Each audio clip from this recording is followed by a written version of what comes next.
Praise the Lord. Ahanba magtada kanbiba mapu Jisu Christagi sengthoireba minglenda yengbiriba masung tabiriba pumnamak pudayanan laishram naikai khomnajabaga loinana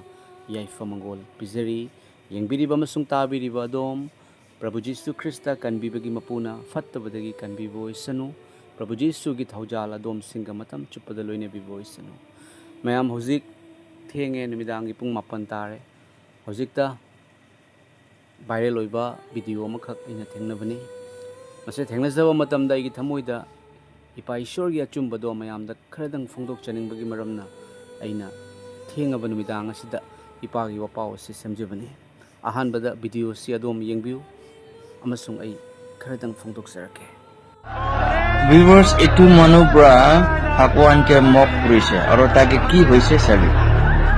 tai achanak kola biya ho jaise sabi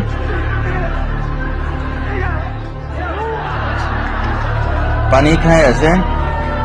पानी खाए ना आरो try करी ऐसे और भी सभी ताला का कॉलर ठीक न खुला हो जैसे ताई कोशिश करी ऐसे हाला करूले और भी न पारा हो जैसे आरो भी पानी खावले दाई जैसे ऑडियंस खान दो हासी ऐसे दाई सभी ताला का कॉलर का थोड़ी गिना कि बा एकता दो हुई जैसे ता पानी थमरम का ऐसे होले भी ताई के कोला दो होले खुलान इधर बा कोई ईश्वर दो होले मक पुरोले चाट न सभी इधर तक ताला कोला दो होले न खुला दिखी बास इधर कुछ हैपन हो से कोलो न पारे होले भी पुना ऐसे ताई पर ईश्वर को मक पुरुषे इधर निमिदे इधर इंसिडेंट दो होले हुआ होने बास इधर ताई के ऑडियंस खान बात खूब हंसी ऐसे Edura boy, God is not mocked. Jisu Christa mahaki sebok followers taraga nithoi daging asidi prithibida jati pomnamakta Prabhu Jisu Christa bu thajaba missing lairibani amasung khwaidagi hena yamba prithibida missing oiribase ahingba ishwar mahaki thabakni Prabhu Jisu Christa siduna fomduna hingat pangasi su loinariba Emmanuel ni haibase aina yengbiriba punamakta phongdokjari adom karigumba adom gi punsina Prabhu Jisu Christa gi matangda karem kathaina khiba nokna khiba Jisu Christa thajaba singbu adomna lanna phattaba mongda ngangkhiba taragadi Prabhu Jisu Christa na phongdokli adom Prabhu Jisu Christa da adom gi naral ado adom gi adom na ngangkhiba do adugi maramda haidokjau ipa ai soikhre lankhre ai bu ngakpiu haiduna haibiu ahingba ishwar ni mahakase Prabhu Jisu Christa mahak thajaba macha singda mahak na loinaribani mahak ki thawaya singbana ngangjariba ihak se dayanan laishram Christian yaramde haugi laini haina khangdaba mi singna hairak patabadagi khalami angres na sandorakpa dharmani khalami Jisu Christa thajabadi mi gi mama masak phajibida mama kaubani majati nungsidabani inat nungsidabani haina khanbagi maramna ichilinaw mari mangana ahingda sangduna pastor ama phukibani nongalakpa matamda I chatpa ngamkide ai yengba ngamkide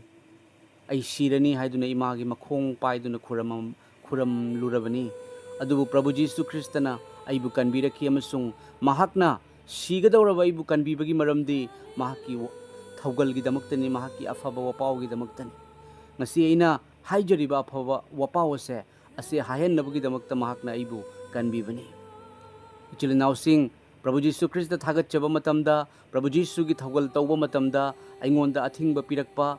aingonda yetnabagi hotnarakpa phawbada aigi mitmangda hairiba misak aduda ishwar gi chai tharakpa aina ukhre Prabhu Jisu Christa mahak kanbibagi mapuni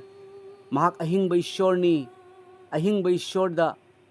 aikhoina lan na ngangba karem kathaina base asukki matik tamthibani haibase mayamda aina phongdok saningbani Karanigi mamangda nupi amana stage da I don't mean to brag, I don't care, but I want you to know double vaxxed, booster, flu shot, and I'm going to be honest, I have the shingle shot too. And I still get my period. What? Yes! Traveled, went to Mexico twice, did shows, meet and greets. never got COVID. Clearly, Jesus loves me the most. Seriously. I don't even know who you are.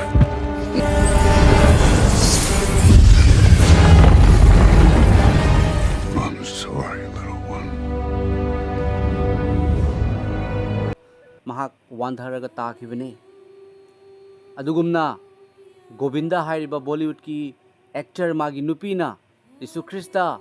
wine haiduna yu thakkani haiduna yu thakpa fangani yagani haiduna Christian baptize tawre haiduna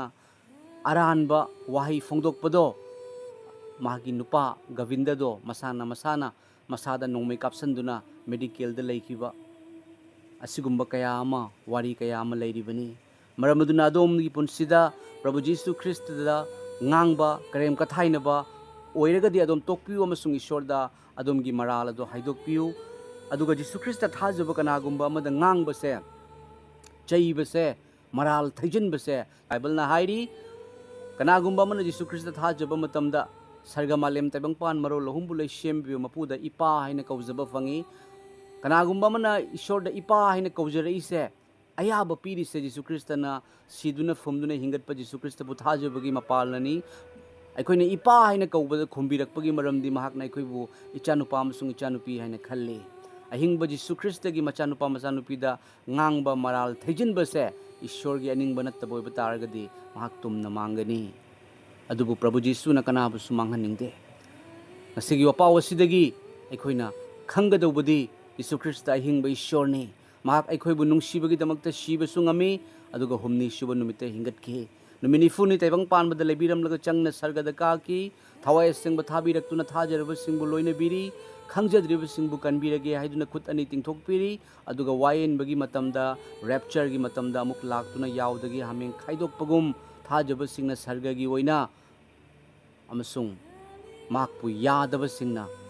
ꯍꯦꯜꯒꯤ ꯑꯣꯏꯅ ꯊꯥꯗꯒꯅꯤ ꯍꯥꯏꯗꯨꯅ Holi ꯕꯥꯏꯕꯜꯅ ꯇꯥꯛꯄꯤꯔꯤ Prabhu Jesu Christ na takraba punamaki matakta marangkay na blessing aduga mapal na idaba thawjal hithabiba oirasano. Amen.